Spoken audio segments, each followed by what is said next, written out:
มาพบตาเพิ่นนั่งอยู่ซื่อพี่น้องเดี๋ยวแบสิเข้าไปถามมึงเด้อ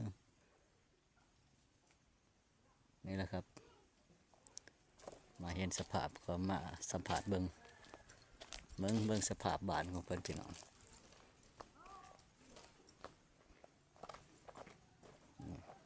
เฮ็ดยัง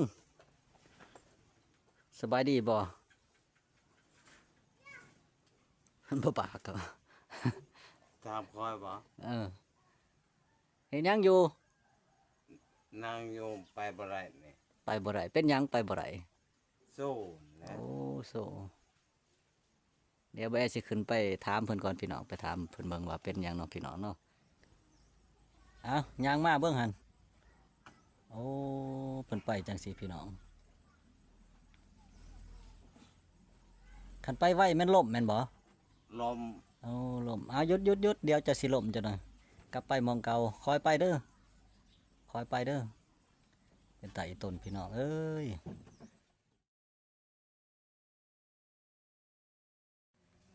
ครับสบายดีพ่อแม่พี่น้องเบิดสุขุสุคนมื้อนี้ก็มาพบกับบ่อแอคนบ้านนอกแชนแนลคือเก่าพี่น้องมื้อนี้ก็บ่อแอมาแต่สวนพี่น้องมาแต่สวนพี่น้องเอ้ยนี่เห็นบ่พี่น้องมาแต่สวนว่าสิกลับบ้านพี่น้องว่าสิกลับบ้านเพราะว่าหลังจากที่ว่าไปว่าสิกลับบ้านพี่น้องหลังจากไปสวนไปเบิ่งสวนไปดอกมันพี่น้องเดี๋ยวไปแอบมารีวิวให้เบิ่งไปกับอีหยังเนาะนี่พี่น้องไปกับรถไถนาเดินตามคือเก่าพี่น้องเห็นบ่ไปไถนาเดินตามคือเก่าพี่น้องอยู่บ้านเอื่อยเด้อห่างจากบ้านบ่ประมาณ10 กิโลเมตรเห็นไหมบ่ก็ไปพบพ่อ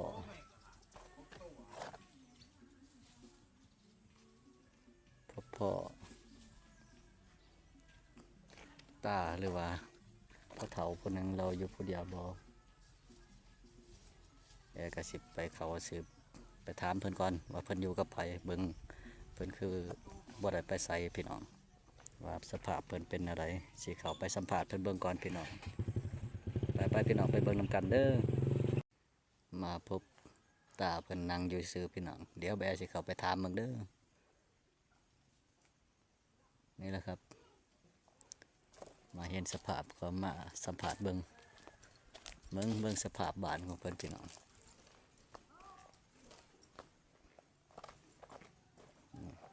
เฮ็ดยังสบายดีบ่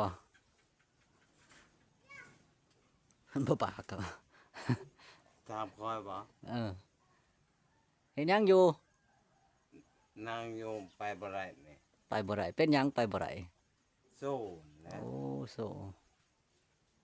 เดี๋ยวแบสิขึ้นไปถามเพิ่นก่อนพี่น้องไปถามเพิ่นเบิ่งว่าเป็นหยังเนาะพี่น้องเนาะมาเบิ่งสภาพบ้านของเพิ่นแม่ไกลไปไกลมาก็เห็นเพิ่นตลอดพี่น้องเพิ่นนั่งอยู่ผู้เดียวมาถามเบิ่งความจริงสภาพการเป็นอยู่ของเพิ่นก่อนเป็นจังไดไปพี่น้องขึ้นไปเบิ่งเพิ่นก็บ่ค่อยได้ยินปานใดคันว่าบ่แห้งก็ได้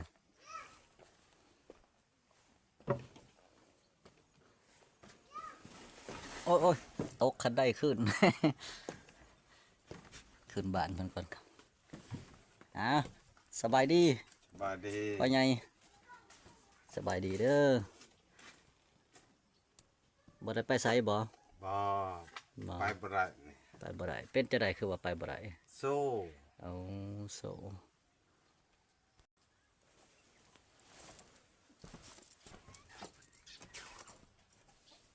สบายดีพี่น้อง FC เบิร์ดสุขุสุคนมื้อนี้ก็มาพบกับบ่แอคือเก่าพี่น้องบ่แอก็ได้มาพอตาเพิ่นว่าบ่แอก็มาหลายเทื่อหลายทีแล้วกับใกล้ไปไกลมาเห็นเรานั่งอยู่ผู้เดียวบ่ได้ไปไสแต่ละมื้อแต่ละวันบ่แอเห็นเรานั่งอยู่นี่เนาะแต่นั่งเนาะเห็นเรานั่งอยู่นี่ตลอดเดี๋ยวบ่แอก็สิได้มาถามข่าวเพิ่นว่าเป็นหยังสาเหตุอันใดที่ว่าคือว่าบ่ได้ไปทางนั้นทางนี้สบายดีพอสบายดี บาดี เป็นจะได้คือว่าบ่แอไกลไปไกลมากคือว่าเห็นพอนังเห็นเป็นจะได้บ่ได้ไปไสบ่ สิไปใช้ไรนายสู้ โอ้โซเพิ่นบ่สบายพี่น้อง ก็ย้อนว่าเพิ่นให้จังว่าเห็นเพิ่นนั่งอยู่เป็นอีหยังล่ะโซ่เป็นพยาธิอีหยัง บ่จักเขาว่าสมองเสื่อม โอ้แล้วว่าสมองเสื่อมพี่น้องเป็นหยังล่ะคือว่าสมองเสื่อมเป็นอีหยัง ตกเคลื่อน ตกเฮือน อืม ตกบ้านพี่น้องตกเฮือนตัวนี้บ่ บ่เฮือนเก่า อยู่เฮือนเก่าพี่น้องเพิ่นตกเฮือนเก่าสิแม่นหัวฟาดดินบ่นั่นใด คือสิแม่นนั่นน่ะเป็นตายคืน ตอนตกเฮือนหั่นสลบเลยบ่ บ่รู้จักหยัง บ่ฮู้จักหยังเลยแฮะลูกเมียนี่ไปไสเหรอ ไปรับจ้างระบายนะบ่มีเขาวกิน โอ้ลูกเมียไปรับจ้างรับบ่ายบ่มีข้าวกินเพิ่นว่าพอนี่แม่นไปบ่ได้เนาะ บ่ได้ ย่างก็บ่ได้ อืม โอ้อันไม้ยาวๆนี่ไม้อีหยังนี่นะเบิ่งเอามาให้เบิ่งหน่อยไม้อันนี้เฮ็ดอีหยังคือว่ากาดไว้อยู่นี่ สบายลายงัว ไรงัวยันงัวเข้าบ้านบ่ เออ โอ้ยัน ลาย งั งั ว วระแบะยันงัวเข้าบ้าน งัวเข้าบ้านเพราะว่างัวเพิ่นปล่อยลายบ่งัวนี่นะ งัวบ่ลายแบะติลาย แบ่ไทยบ้านเพิ่นบ่ เออ เอ้าแบ่ไทยบ้านแฮะย่างได้อยู่บ่ล่ะ บ่แล้วก็ไม่แต่ไรอยู่เฮือนนี่ล่ะ โอ้นั่งอยู่นี่แล้วก็เอาไม้นี่ไล่ เอ บ่ อ ไล่แนวใดเฮ็ดให้เบิ่งหันไล่แนวใด นี่นะฮะฮะ โอ้ไล่แนวนั้น เออ โอ้ ทำอะไรปัดลูกเมียไปหาอยู่หากินปลารับจ้างระบายพอได้เลี้ยงชีพ แสดงว่าพ่อใหญ่นี่เพิ่นอยู่บ้านเพิ่นบ่ได้ออกไปไสพี่น้องเพราะว่าเพิ่นบ่สบายทั้งภรรยาเพิ่นหรือว่าเมียเพิ่นก็ไปหารับจ้างพอได้มาเลี้ยงชีพบ่ เออ เอาพอได้ซื้อข้าวซื้อน้ำมาเลี้ยงชีพก็ถือว่าลำบากหลายพี่น้องเอ้ยลำบากหลายพี่น้องตามเราเองก็ถือว่าลำบากหลายก็บ่ได้ไกลไปไกลมาได้แนมเบิ่งอยู่เพราะว่าเขาเจ้าเห็นเรานั่งอยู่ซอกฮอกบ่คือเราสิบ่ได้ไปใส่เบิ่งสภาพงานสร้างก็ถือว่าแตกต่างจากบ้านคนอื่นพี่น้องสภาพงานสร้างเพราะว่าบ่แอก็ก่อนสิเข้ามาบ่แอก็ได้ไปถามทางเขาเจ้าเบิ่งทางเพื่อนบ้านว่าเป็นจังไดครอบครัวนี่เขาเจ้าว่าเป็นครอบครัวที่ว่าทุกข์ยากหรือว่ายากจนพี่น้องหาเสากินค่ำเนาะแน่นอน เออ หาเสากินค่ำลูกเต่านี่ก็บ่ได้อยู่นำบ่ยัง บ่ อยู่จะคนลูกนะ มีแต่ผู้เดียว โอ้มีแต่ผู้เดียวไปไสละลูกอะ ไปเล่น ไปเล่นอายุจักปีลูกนี่ มันสิเป็นจุดจองล่ะ 11 12 ปีมีลูกอยู่นำผู้เดียว11 12 ปีก็ถือว่าพบพออุปสรรคหลายพี่น้องย่างได้บ่สิให้เขาเจ้าเบิ่งว่าพอย่างได้ส่ำใดนั่น ยังบ่ได้นี่ ย่างบ่ได้เลย เออย่างก็ไม่แต่นั่งแล้วย่างเถื่อ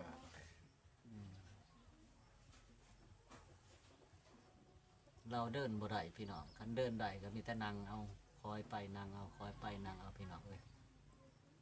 มาเบิ่งสภาพของเพิ่นพี่น้องพ่อซื้อจะได้เนาะ ทำไม โอ้ปอคำไมอยู่บ้านได้ปอ มาโทษน้อย อยู่บ้านโทนน้อยปอคำไมอยู่บ้านโทนน้อยเมืองท่าแพงแขวงไชกองเนาะ เออ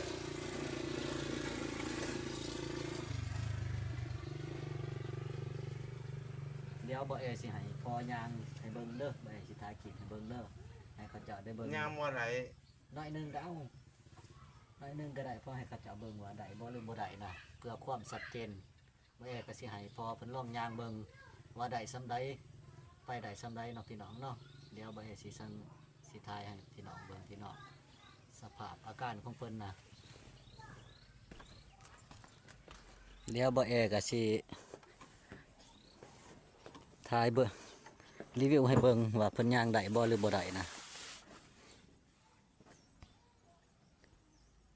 อ้าวย่างมาเบิ่งหั่นโอ้เพิ่นไปจังซี่พี่น้องคันไปไว้แม่นล่มแม่นบ่ ลม เอาล่มเอาหยุดเดี๋ยวจะสิล่มจังหน่อยกลับไปหมองเก่าคอยไปเด้อคอยไปเด้อเป็นไต่ต้นพี่น้องเอ้ยเพิ่นเป็นคนที่ว่าพบพออุปสรรคพี่น้องทางห่างไกลการเดินการไปการมาก็ลำบาก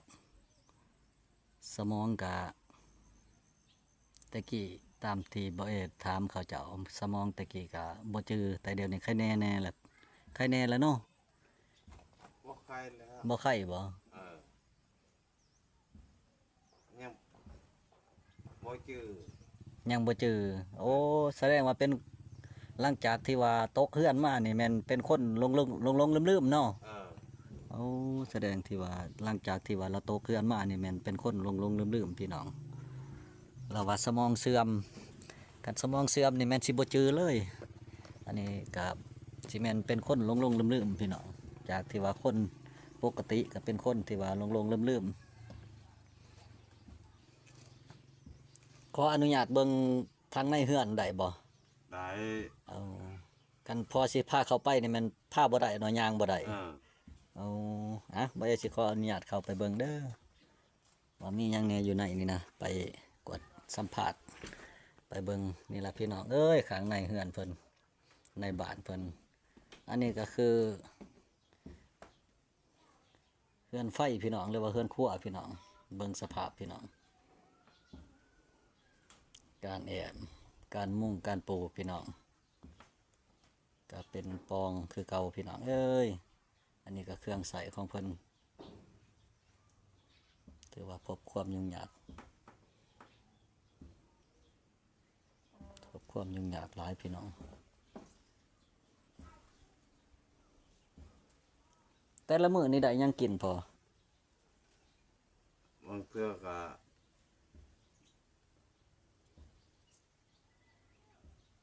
ซื้อปิ้งไก่ตอนนั้นบอกกระแจว เอา ผัก กินแจวกินผักไปนั่นๆพี่น้องได้เงินแต่ไสเราไปซื้อปิ้งไก่นี่นะ โอ้เทื่อเมียไปรับจ้างได้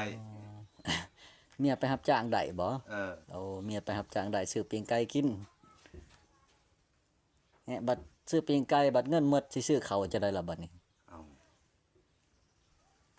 ตัวเรือสิเขาอันแล้ว เอาเดี๋ยวมาเบิ่งที่นอนสภาพที่นอนเพิ่นบอนอยู่บอนนอนเพิ่นพี่น้องว่าเป็นจังไดนี่ครับ สภาพพี่น้องเอ้ยเห็นบ่บอนอยู่บอนนอนเพิ่น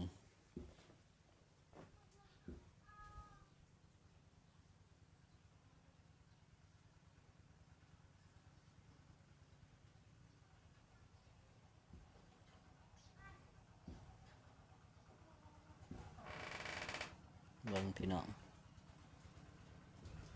ผ้าห่มก็ขาดเนาะคือสิดนล่ะผ้าห่มนี่แม่นบ่เอาจักปีแล้วนะผ้าห่มนี่นะ โอ้ยหลายปีแล้ว หลายปีแล้วพี่น้องเอ้ยเบิ่งผ้าห่ม 4-5 ปี 4-5 ปีที่นอนแค่แน่แต่ว่ามุ้งกับผ้าอันนี้ยังใหม่อยู่ได้มาแต่ไสตัวนี้ อันเก่า ซื้อเอาบ่นี่นะ คือเข้ามาให้ ไผมาให้ จักแล้ว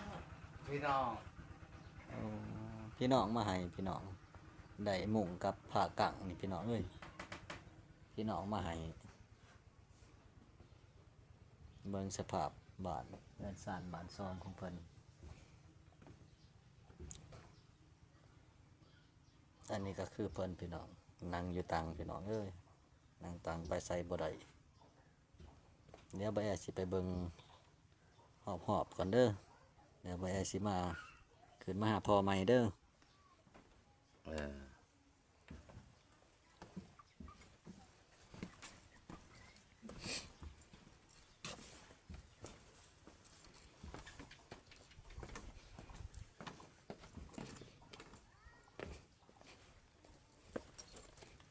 เบิ่งสภาพพี่น้องบ้านเฮือนของเพิ่นสภาพบ้านของเพิ่นพี่น้องเอ้ย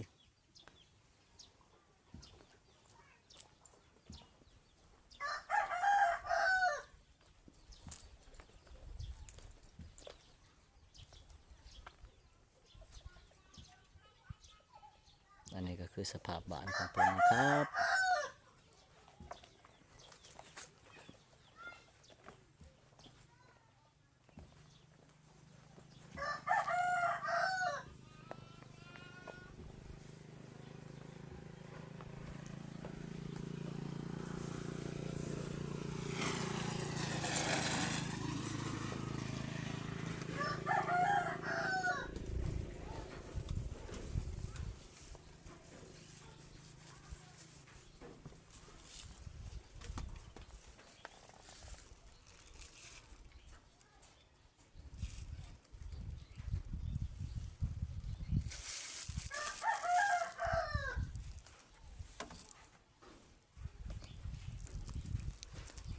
แนวสิต่างกล่องกับบ่มี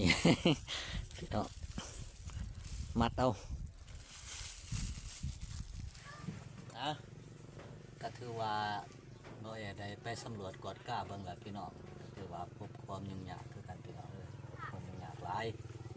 ก็มาสัมผัสเพิ่นไปใส่กับอะไรเพิ่นว่าอยู่นี่พี่น้องได้ไปนั่งอยู่นี่แหละลูกเมียก็ไปรับจ้างหมดไปรับจ้างเพื่อว่าสิซื้อเขาของหรือว่าของอยู่ของกินเป็นเขาเป็นน้ำบ่อมาประทังชีวิตไปวันๆพี่น้องก็บ่เอก็ขอเป็นอีกหนึ่งกำลังใจเด้อขอให้พอสู้ๆต่อไปเด้อพอเด้อเพิ่นก็บ่ได้ยินแน่พี่น้องบ่ให้เว้าคอยเพิ่นก็บ่ได้ยินนะก็เป็นจะได้ก็สู้ๆสู้ส้นไปนำกันพาอุปสรรคไปนำกันก็วันข้างหน้าก็ให้ได้พบพอแต่สิ่งดีๆหรือว่าสิ่งใหม่ๆเข้ามาในชีวิตในครอบครัวให้หลุดพ้นออกจากความทุกข์ยากไปแต่ละก้าวเนาะพี่น้องเนาะพอเนาะบ่แอก็มีแนวสิให้เพิ่นพี่น้องบ่แอก็บ่มีหยังหลายก็มีแนวสิให้เพิ่นเล็กๆน้อยๆซ้ำที่บ่แอเฮ็ดได้สำความสามารถของบ่แอนี่ล่ะก็สิมอบให้เพิ่นเป็นของขวัญหรือว่าพอได้เพิ่นได้อยู่หรือว่าพอได้แก้ไขครอบครัวเพิ่นเล็กๆน้อยๆก็มีแนวสิมอบให้เพิ่นเดี๋ยวบ่แอสิไปเอากันเด้อพี่น้องบ่แอไปเอาแนวสิให้เพิ่นก่อน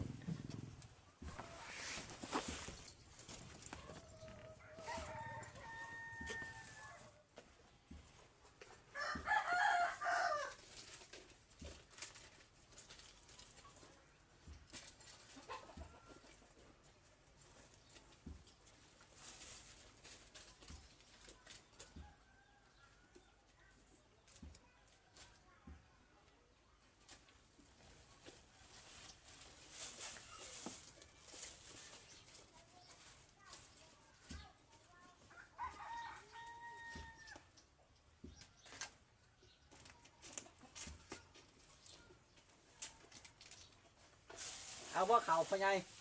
เอา โอ้ยเพิ่นว่าเอาพี่น้องเดี๋ยวเอา ไม่ เขา กู ไป กิ ให้ น เพิ่นก่อนพี่น้ ว้า อง วจะไหน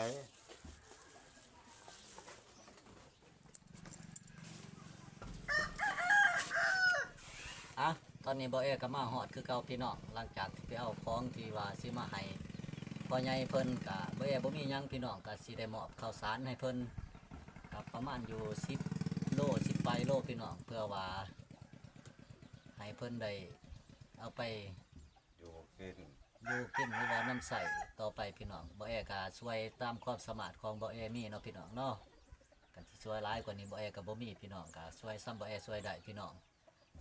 พอบ่แอก็ขอมอบเลยนะพี่น้องเนาะมอบให้พอเด้อเอา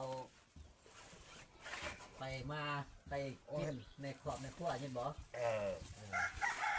เดี๋ยวบ่แอสิเอาไปไว้ให้เอาข้าวสารให้เพิ่นพี่น้องประมาณ10 ปลายโล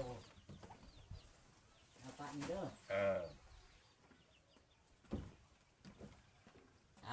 มาเอานี่ท้ายสุดนี่บ่แอก็บ่มีหยังพี่น้องก็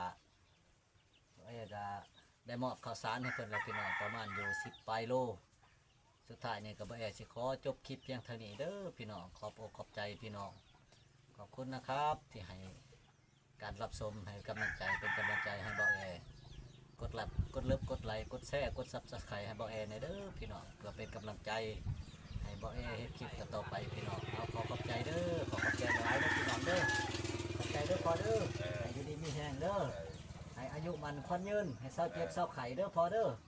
เออ เห็นบ่คันว่าแบะเขามาละลายก็ไล่ไปนี่บ่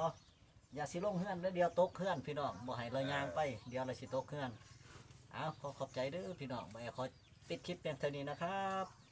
จากที่ว่าบ่แอได้ไปสัมภาษณ์เพิ่นแล้วก็ได้ช่วยเหลือเพิ่นพี่น้องเป็นเขาวประมาณ10ปลายกิโล